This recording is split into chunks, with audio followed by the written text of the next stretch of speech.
नमस्कार दोस्तों, स्वागत है आपका आपके अपने YouTube चैनल एक्सीलेंट गुरु पर। दोस्तों मैं हूं राकेश सिहाग और आज हम चर्चा करने वाले हैं 6 जुलाई के करंट अफेयर के बारे में। वीडियो बहुत ही शानदार होने वाला है, आप वीडियो को अंत तक देखेंगे, ठीक है। अगर आप चैनल के ऊपर पहली बार हैं तो आप चैनल को सब्सक्राइब करेंगे और बेल आइकन को प्रेस जरूर करेंगे। और दोस्तों इस क्लास को आप प्यार दीजिए क्योंकि मैं आपके लिए बहुत अच्छे से ये क्लास करवाने की कोशिश करता हूँ और आपको PDF भी इसका दे दिया जाता है। PDF आपके WhatsApp नंबर तक या फिर आपके टेलीग्राम चैनल तक आ जाता होगा और आप डाउनलोड भी करते होंगे, अच्छे से आप अपनी तैयारी भी करते होंगे, ठीक है। अगर आप चैनल के ऊपर पहली बार है तो आप चैनल को सब्सक्राइब करेंगे, वीडियो को आप लाइक जरूर करेंगे और शेयर जरूर करेंगे। शेयर करना जरूरी है दोस्तों, ज्यादा से ज्यादा बच्चों को जोड़ना है जिससे कि मेरा भी मोटिवेशन बढ़े और मैं भी आपके लिए बहुत अच्छे से काम कर पाऊं, ठीक है।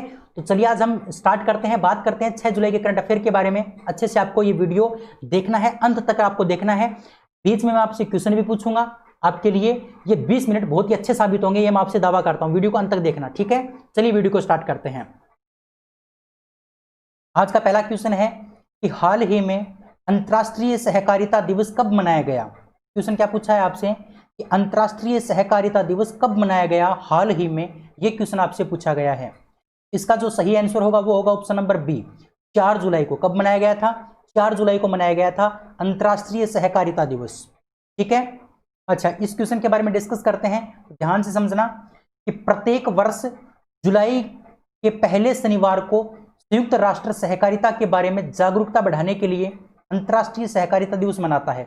बहुत इंपॉर्टेंट बात है, यानी प्रत्येक वर्ष जो जुलाई महीना होता है, प्रत्येक वर्ष का जो जुलाई महीना होता है उसके पहले शनिवार को यह सहकारिता दिवस मनाया जाता है। कौन से शनिवार को? पहले शनिवार को। प्रत्येक वर्ष जुलाई महीने के पहले शनिवार को संयुक्त राष्ट्र के द्वारा अंतर्राष्ट्रीय सहकारिता दिवस मनाया जाता है। और दोस्तों इस वर्ष 2020 में जलवायु परिवर्तन से निपटने के लिए सहकारी समितियों के योगदान पर ध्यान केंद्रित करते हुए 4 जुलाई को अंतर्राष्ट्रीय सहकारिता दिवस मनाया जा रहा है। कब मनाया गया था? 4 जुलाई को मनाया गया था। अब की बार जो पहला शनिवार था जुलाई मंथ का, वो कब आया था? 4 जुलाई को आया था, इसलिए 4 जुलाई को ही ये अंतर्राष्ट्रीय सहकारिता दिवस मनाया गया। यहाँ पर बात संयुक्त राष्ट्र की करते हैं क्योंकि इस अंतर्राष्ट्रीय सहकारिता दिवस को मनाता कौन है? संयुक्त राष्ट्र मनाता है। तो संयुक्त राष्ट्र के बारे में चर्चा करते हैं। संयुक्त राष्ट्र की स्थापना 24 अक्टूबर 1945 को की गई थी। इसका मुख्यालय न्यूयॉर्क के अंदर है। इसके सदस्य देश कितने हैं? 193 यानी 193 यानी 193 इसके सदस्य देश हैं। इसके साथ साथ इसके अध्यक्ष का क्या नाम है? अध्यक्ष का नाम है एंटोनियो गुटेरेस। क्या नाम है? Antonio Guterres. ध्यान रखोगे अच्छे से यह बात, एंटोनियो गुटेरेस इसके क्या हैं? अध्यक्ष हैं, ठीक है। यह बात आपको ध्यान रखनी है। अच्छा, ये क्वेश्चन अगर आपको समझ में आया है, अगर मेरा प्रयास आपको पसंद आ रहा है तो आप वीडियो को लाइक करेंगे और वीडियो को शेयर करेंगे, चैनल को आप सब्सक्राइब करेंगे। इसके साथ साथ इस क्लास का PDF डाउनलोड करने के लिए आप हमारे टेलीग्राम चैनल को ज्वाइन करेंगे और टेलीग्राम चैनल का नाम है ऑनलाइन दोस्त। क्या नाम है? ऑनलाइन दोस्त। आपको ये सर्च करना है टेलीग्राम की ऐप के ऊपर। आपको प्ले स्टोर से टेलीग्राम की ऐप डाउनलोड करना है, उसके बाद आपको सर्च करना है ऑनलाइन दोस्त। आपको हमारा चैनल मिलेगा, उसको ज्वाइन कर लेना, वहां पर आपको PDF दे दिया जाता है, ठीक है ना। चलिए आगे बढ़ते हैं। अगला क्वेश्चन है कि हाल ही में किस IIT ने टीचिंग सेटअप मोबाइल मास्टर जी विकसित किया है? यानी कहने का मतलब पढ़ाने के लिए या पढ़ने के लिए मोबाइल मास्टर जी विकसित किया है। बहुत इंपॉर्टेंट क्वेश्चन है कि उस IIT का नाम आपको बताना है जिसने टीचिंग सेटअप मोबाइल मास्टर जी नाम से विकसित किया है। तो टीचिंग सेटअप मोबाइल मास्टर जी किसने लॉन्च किया है, किसने विकसित किया है? तो IIT कानपुर ने विकसित किया है। किसने विकसित किया है? IIT कानपुर ने। ऑप्शन नंबर आपका जो बी है वो बिल्कुल करेक्ट है। चलिए मैं आपको बता दूं, यह सेटअप विभिन्न एंगल से कक्षा में चल रहे लेक्चर की वीडियो बना सकता है, यानी किसी भी एंगल से वीडियो बना सकता है, ठीक है। यह सेटअप ध्यान रखना है किसने लॉन्च किया है? IIT कानपुर ने लॉन्च किया है। अच्छा, IIT की फुल फॉर्म क्या होती है? IIT की फुल फॉर्म होती है Indian institute of technology. Indian institute of technology.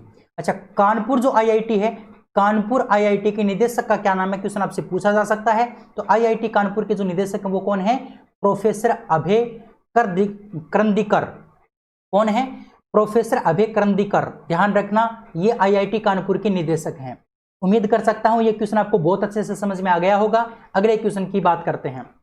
अगला क्वेश्चन है कि हाल ही में विश्व बैंक ने सूक्ष्म लघु और मध्यम उद्यमों यानी MSME के लिए कितने मिलियन डॉलर के इमरजेंसी रिस्पॉन्स कार्यक्रम को मंजूरी दी है? ध्यान रखना, विश्व बैंक ने एमएसएमई मंत्रालय के लिए या फिर एमएसएमई के लिए कितने मिलियन डॉलर की इमरजेंसी रिस्पॉन्स कार्यक्रम को मंजूरी दी है? तो ध्यान रखना 750 million dollar, 750 million dollar emergency response कार्यक्रम को मंजूरी दी है।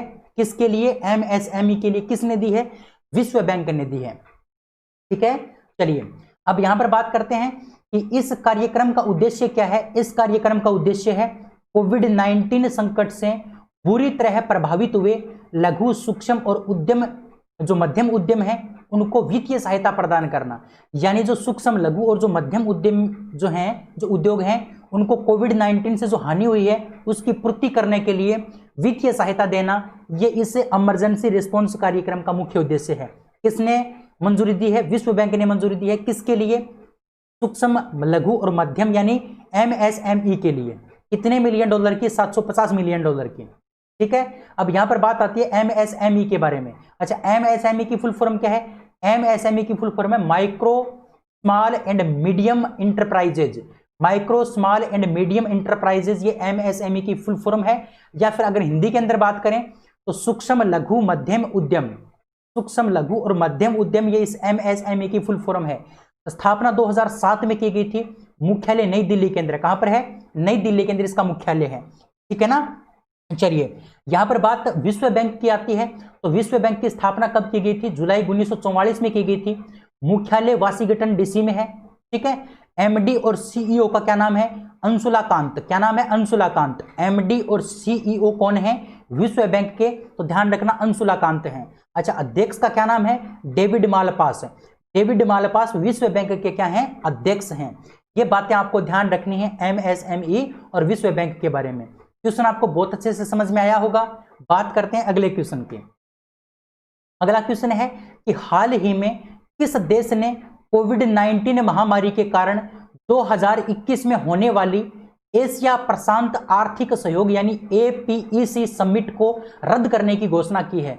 उस देश का नाम बताना है जिस देश ने कोविड-19 महामारी के कारण 2021 में होने वाली एशिया प्रशांत आर्थिक सहयोग समिट यानी एपीईसी को रद्द करने की घोषणा की है। तो दोस्तों उस देश का नाम है न्यूजीलैंड। उस देश का क्या नाम है? न्यूजीलैंड। न्यूजीलैंड ने कोविड-19 महामारी के कारण 2021 में होने वाली एशिया प्रशांत आर्थिक सहयोग समिट यानी एपीईसी को रद्द करने की घोषणा की है। किसने? न्यूजीलैंड ने। ऑप्शन नंबर ए आपका बिल्कुल राइट है। अच्छा, बात करते हैं, देखिए ध्यान से, कि न्यूजीलैंड ने कोविड-19 महामारी के कारण वर्ष 2021 में होने वाली एशिया प्रशांत आर्थिक सहयोग समिट को रद्द करने की घोषणा की है। और दोस्तों मैं आपको बता दूं, यह शिखर जो सम्मेलन है वो न्यूजीलैंड के ऑकलैंड में आयोजित किया जाना था। कहां पर आयोजित किया जाना था? न्यूजीलैंड के ऑकलैंड में आयोजित किया जाना था 2021 में, लेकिन अब ये रद्द कर दिया गया है कोविड-19 के चलते। अच्छा, यहां पर बात करते हैं एपीईसी के बारे में। एपीईसी क्या है? तो ध्यान से समझना, एपीईसी की फुल फॉर्म क्या है? Asia Pacific economic cooperation. ध्यान रखना, एशिया पैसिफिक इकोनॉमिक कोऑपरेशन, ये बात आपको ध्यान रखनी है। अच्छा, इसकी स्थापना 1989 में की गई थी। 1989 में, 1989 में इसकी स्थापना की गई थी। इसके कार्यकारी निदेशक कौन है? तो ध्यान रखना, कार्यकारी निदेशक हैं डॉक्टर रेबेका फातिमा स्टामारिया। अच्छे से ध्यान रखोगे, इस एपीईसी के जो कार्यकारी निदेशक हैं उनका नाम क्या है? Doctor Rebecca Fatima Sta Maria. मुख्यालय सिंगापुर के अंदर है एपीईसी का। एपीईसी की फुल फॉर्म मैंने आपको बता दी, स्थापना मैंने आपको बता दी, एमडी का नाम मैंने आपको बता दिया, मुख्यालय मैंने आपको बता दिया। ये बात आपको अच्छे से समझ में आ गई होगी। बात करते हैं अगले क्वेश्चन की। अगला क्वेश्चन है कि हाल ही में किस देश के प्रधानमंत्री एडवर्ड फिलिप ने इस्तीफा दिया है? अच्छा, एडवर्ड फिलिप किस देश के प्रधानमंत्री थे जिन्होंने इस्तीफा दिया है हाल ही में? तो ध्यान रखना, एडवर्ड जो फिलिप हैं वो किस देश के प्रधानमंत्री थे? दोस्तों फ्रांस के प्रधानमंत्री थे। किसके प्रधानमंत्री थे? फ्रांस के प्रधानमंत्री थे, जिन्होंने क्या दे दिया? इस्तीफा दे दिया अपने पद से।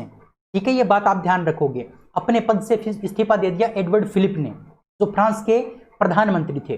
बात करते हैं इस क्वेश्चन के बारे में, ध्यान से समझना कि फ्रांस के प्रधानमंत्री एडवर्ड फिलिप ने राष्ट्रपति इमैनुअल मैक्रोन द्वारा सरकार में फेरबदल करने की संभावनाओं के चलते अपने पद से इस्तीफा दे दिया। अच्छा, जो एडवर्ड फिलिप थे उनको यह महसूस हुआ कि जो फ्रांस के जो राष्ट्रपति हैं जिनका नाम है इमैनुएल मैक्रोन, इमैनुएल जो मैक्रोन है वो अपनी सरकार में क्या करेंगे, फेरबदल करेंगे। इसी संभावनाओं के चलते क्या कर दिया, एडवर्ड फिलिप ने अपने पद से इस्तीफा दे दिया। फ्रांस की अगर बात करते हैं तो फ्रांस यूरोप महाद्वीप में स्थित है, राजधानी पेरिस है और मुद्रा का नाम क्या है, यूरो। मुद्रा का क्या नाम है, यूरो। ये बात पे आप कहीं ना कहीं ध्यान रखोगे। तो 5 नंबर क्वेश्चन आपको बहुत अच्छे से समझ में आ गया होगा। बात करते हैं 6 नंबर क्वेश्चन की। क्वेश्चन है कि हाल ही में सरोज खान का निधन हो गया, वो कौन थी? सरोज खान कौन थी जिनका हाल ही में क्या हो गया, निधन हो गया? तो ध्यान रखोगे, सरोज खान एक कोरियोग्राफर थी। क्या थी? कोरियोग्राफर थी सरोज खान जिनका क्या हो गया, निधन हो गया। ठीक है, चलिए बात करते हैं इस क्वेश्चन के बारे में। तो ध्यान से समझना कि सरोज खान को देवदास, जब वी मेट और श्रृंगारम जो तमिल फिल्म थी, इन तीनों फिल्मों के लिए 3 राष्ट्रीय पुरस्कारों से सम्मानित किया जा चुका है। यानी देवदास के लिए, जब वी मेट और श्रृंगारम नाम की जो फिल्में थी, 3 फिल्में, इनके लिए इस सरोज खान जी को 3 राष्ट्रीय पुरस्कारों से सम्मानित किया जा चुका है। और इसके अलावा दोस्तों मैं आपको बता दूं, हम दिल दे चुके सनम और गुरु, खलनायक और चालबाजी जैसी फिल्मों के लिए इनको क्या मिल चुका है, फिल्म फेयर अवार्ड भी मिल चुका है। क्या मिल चुका है? फिल्म फेयर अवार्ड भी मिल चुका है। तो ध्यान रखना, कोरियोग्राफर किससे संबंधित होता है, फिल्मों से संबंधित होता है। तो कोरियोग्राफर ही एक सरोज खान जिनका हाल ही में क्या हो गया, निधन हो गया। ठीक है, चलिए आगे बढ़ते हैं। 7 नंबर क्वेश्चन है कि हाल ही में किसने future of education 9 mega trends, ध्यान रखना, future of education 9 mega trends पुस्तक का विमोचन किसने किया है? क्वेश्चन आपसे पूछा है, future of education 9 mega trends पुस्तक का विमोचन किसके द्वारा किया गया? तो ध्यान रखोगे, एम वेंकैया नायडू के द्वारा। किसके द्वारा? एम वेंकैया नायडू के द्वारा। यानी ऑप्शन नंबर आपका सी क्या है, बिल्कुल करेक्ट है। एम वेंकैया नायडू के द्वारा future of education 9 mega trends पुस्तक का विमोचन किया गया है। चलिए बात करते हैं इस क्वेश्चन के बारे में, ध्यान से समझना। इस पुस्तक को किसने लिखा था? इस पुस्तक को लिखा था CAV पट्टाभिराम ने। किसने लिखा था? CAV पट्टाभिराम ने इस पुस्तक को लिखा था। और इस पुस्तक का विमोचन किया गया है वर्चुअल माध्यम से, यानी वीडियो कॉन्फ्रेंसिंग के माध्यम से। किसने किया? ICT अकादमी ने इसको होस्ट किया। और किसने किया था? एम वेंकैया नायडू ने किया था। बहुत इंपॉर्टेंट क्वेश्चन आपके लिए कि जो future of education 9 mega trends नाम की जो पुस्तक थी, उसका विमोचन किसने किया था? एम वेंकैया नायडू ने किया था। इसके लेखक कौन थे? CAV पट्टाभिराम थे। किस आधार पर किया गया था? वर्चुअल इवेंट के माध्यम से किया गया था। और किस अकादमी ने इसको होस्ट किया था? ध्यान रखना, ICT अकादमी ने इसको क्या किया था? होस्ट किया था। यहां पर बात आती है ICT अकादमी की, तो इसका मुख्यालय चेन्नई तमिलनाडु में है और अध्यक्ष का नाम है लक्ष्मी नारायण। क्या नाम है? लक्ष्मी नारायण। और एम वेंकैया नायडू की अगर बात करते हैं तो ये हमारे देश के क्या है? उपराष्ट्रपति हैं। क्या है? उपराष्ट्रपति। तो ये बात आपको ध्यान रखनी थी 7 नंबर क्वेश्चन के बारे में। उम्मीद कर सकता हूं आपको बहुत अच्छी सी बात समझ में आ गई होगी। आगे बढ़ते हैं। अगला क्वेश्चन है कि हाल ही में किसने ड्रग डिस्कवरी हैकथॉन 2020 लॉन्च किया है? ड्रग डिस्कवरी हैकथॉन 2020 लॉन्च किसने किया है? तो ध्यान रखोगे, ड्रग डिस्कवरी हैकथॉन 2020 जो लॉन्च किया है वो रमेश पोखरियाल निशंक और डॉक्टर हर्षवर्धन सिंह ने किया है। रमेश पोखरियाल निशंक और डॉक्टर हर्षवर्धन सिंह ने किया है। ठीक है, यानी कहने का मतलब ऑप्शन नंबर सी आपका क्या हो जाएगा? बिल्कुल करेक्ट हो जाएगा। ऑप्शन नंबर सी आपका बिल्कुल सही हो जाएगा। देखिए ध्यान से, ये जो पहल है ये अपनी तरफ से राष्ट्र की पहली पहल है। ध्यान रखना, ये एक राष्ट्रीय पहल है और ये पहली पहल है इस प्रकार की। ठीक है, जो दवा की खोज की प्रक्रिया को समर्थन करने के लिए क्या की गई है? शुरू की गई है। मान लो कोई कंपनी वगैरह, कोई कोई भी इंस्टीट्यूट है, वो क्या कर रहा है? कोविड-19 या फिर अन्य किसी बीमारी की क्या कर रहा है? दवा लॉन्च कर रहा है, दवा की खोज कर रहा है। तो उसका समर्थन करने के लिए ये एक पहल शुरू की गई है। किसके द्वारा? रमेश पोखरियाल निशंक और डॉक्टर हर्षवर्धन सिंह के द्वारा। ड्रग डिस्कवरी हैकथॉन 2020 इसका नाम रखा गया है इस पहल का। ठीक है, अच्छा, डॉक्टर हर्षवर्धन सिंह क्या है? हमारे केंद्रीय स्वास्थ्य मंत्री है। क्या है? स्वास्थ्य मंत्री। क्या है? स्वास्थ्य मंत्री। ठीक है, स्वास्थ्य मंत्री। अच्छा, मैं आपको एक होमवर्क दूंगा, आपको यह बताना है कि रमेश पोखरियाल निशंक के पास कौन सा मंत्रालय है। इसके मंत्रालय का नाम आपको बताना है। रमेश पोखरियाल निशंक के पास कौन सा मंत्रालय है, ये आपको बताना है, ये आपका होमवर्क है। अगर आप इसका करेक्ट आंसर दोगे, इसका आप आंसर दोगे तो मेरे को ये पता चलेगा आप यहां तक वीडियो में पहुंचे हो और आप अच्छे से अपनी तैयारी कर रहे हो। ठीक है, चलिए आगे बढ़ते हैं। 9 नंबर क्वेश्चन है कि हाल ही में एलपीजी संयुक्त उद्यम कंपनी के गठन के लिए भारत ने किस देश के साथ समझौता किया है। तो ध्यान रखना, एलपीजी संयुक्त उद्यम कंपनी के गठन के लिए भारत ने बांग्लादेश के साथ समझौता किया है। किसके साथ समझौता किया है? बांग्लादेश के साथ समझौता किया है। यह बात आपको अच्छे से ध्यान रखनी है। एलपीजी संयुक्त उद्यम कंपनी के गठन के लिए भारत ने बांग्लादेश के साथ समझौता किया है। यह बात आप अच्छे से ध्यान रखोगे। इस क्वेश्चन के बारे में थोड़ी डिस्कस कर लेते हैं, देखिए ध्यान से। संयुक्त उद्यम कंपनी बांग्लादेश में एलपीजी की आयात लागत को कम करने के लिए मदद करेगी। अच्छा, यहां पर बात इतनी इंपॉर्टेंट है, एलपीजी की फुल फॉर्म क्या है? एलपीजी की फुल फॉर्म है liquefied petroleum gas. Liquefied petroleum gas इस एलपीजी की फुल फॉर्म है, या फिर इसको हम द्रवित पेट्रोलियम गैस भी बोल सकते हैं। क्या बोल सकते हैं? द्रवित पेट्रोलियम गैस भी बोल सकते हैं। बांग्लादेश की अगर बात करते हैं तो बांग्लादेश की राजधानी का नाम ढाका है, मुद्रा का नाम टका है, और प्रधानमंत्री का नाम है शेख हसीना, और राष्ट्रपति का नाम है अब्दुल हामिद। और दोस्तों मैं आपको बता दूं, गंगा नदी को बांग्लादेश में किस नाम से जाना जाता है? पद्मा के नाम से जाना जाता है। और दोस्तों बांग्लादेश भारत के साथ कितनी सीमा बनाता है? तो 4096 किलोमीटर की सीमा बनाता है बांग्लादेश भारत के साथ। ये बात भी आप कहीं ना कहीं ध्यान रखोगे तो उम्मीद कर सकता हूं ये क्वेश्चन आपको बहुत अच्छे से समझ में आ गया होगा। ठीक है, चलिए आज के लास्ट क्वेश्चन की चर्चा करते हैं। क्वेश्चन है कि हाल ही में किस देश की सेना ने निगार जोहर को पहली महिला लेफ्टिनेंट जनरल नियुक्त किया है? दोस्तों ये क्वेश्चन मैंने आपको कल भी करवाया था, लेकिन मैंने आपको इसका उत्तर कल गलत बता दिया था, थोड़ा सा मिस प्रिंट हो गया था, इसलिए मैं गलत बता दिया था, इसके लिए मैं क्षमा चाहूंगा। लेकिन आज फिर से मैं क्वेश्चन करवा रहा हूं कि हाल ही में किस देश की सेना ने निगार जोहर को पहली महिला लेफ्टिनेंट जनरल नियुक्त किया है? तो निगार जोहर को पहली महिला लेफ्टिनेंट जनरल किस देश की सेना ने नियुक्त किया है? तो ध्यान रखोगे, पाकिस्तान की सेना ने। किसने किया है? पाकिस्तान की सेना ने किया है। और कल मैंने आपको अफगानिस्तान बता दिया था, हालांकि उत्तर इसका सही क्या होगा? ऑप्शन नंबर बी, पाकिस्तान होगा। ठीक है, बात पाकिस्तान की है तो पाकिस्तान एशिया महाद्वीप में स्थित है, जो आपको पता है सभी को। पाकिस्तान की राजधानी का नाम क्या है? इस्लामाबाद, और इसको आप मुर्दाबाद भी बोल सकते हो, इस्लामाबाद या फिर मुर्दाबाद। ठीक है, इस्लामाबाद या फिर मुर्दाबाद, क्योंकि मुर्दाबाद के लायक ही है ये। ठीक है, अच्छा मुद्रा की अगर बात करते हैं तो पाकिस्तानी रुपया, प्रधानमंत्री इमरान खान, राष्ट्रपति का नाम है आरिफ अलवी। और मैं आपको बता दूं, भारत और पाकिस्तान के बीच में जो अंतरराष्ट्रीय सीमा है उसका क्या नाम है? रेड क्लिफ रेखा। क्या नाम है? रेड क्लिफ रेखा। यह बात आपको अच्छे से ध्यान रखनी है। उम्मीद कर सकता हूं आज का सेशन आपको बहुत अच्छे से पसंद आया होगा, बहुत अच्छे से आपको याद हो गया होगा। फिर भी अगर आपको कोई डाउट लगा है तो आप कमेंट करके मुझे पूछ सकते हैं, मैं आपका डाउट क्लियर करने के अगले वीडियो में कोशिश करूंगा। इसके साथ साथ आप वीडियो को लाइक करेंगे, शेयर करेंगे और चैनल को सब्सक्राइब करेंगे। और इस क्लास का आप पीडीएफ डाउनलोड करने के लिए आप हमारे टेलीग्राम चैनल को भी ज्वाइन कर सकते हैं। ठीक है, चलिए आज के इस वीडियो में इतना ही, अगले वीडियो में फिर मिलते हैं। तब तक के लिए जय हिंद, जय Bharat, thank you, bye bye, love you, have a nice day, thank you, bye bye.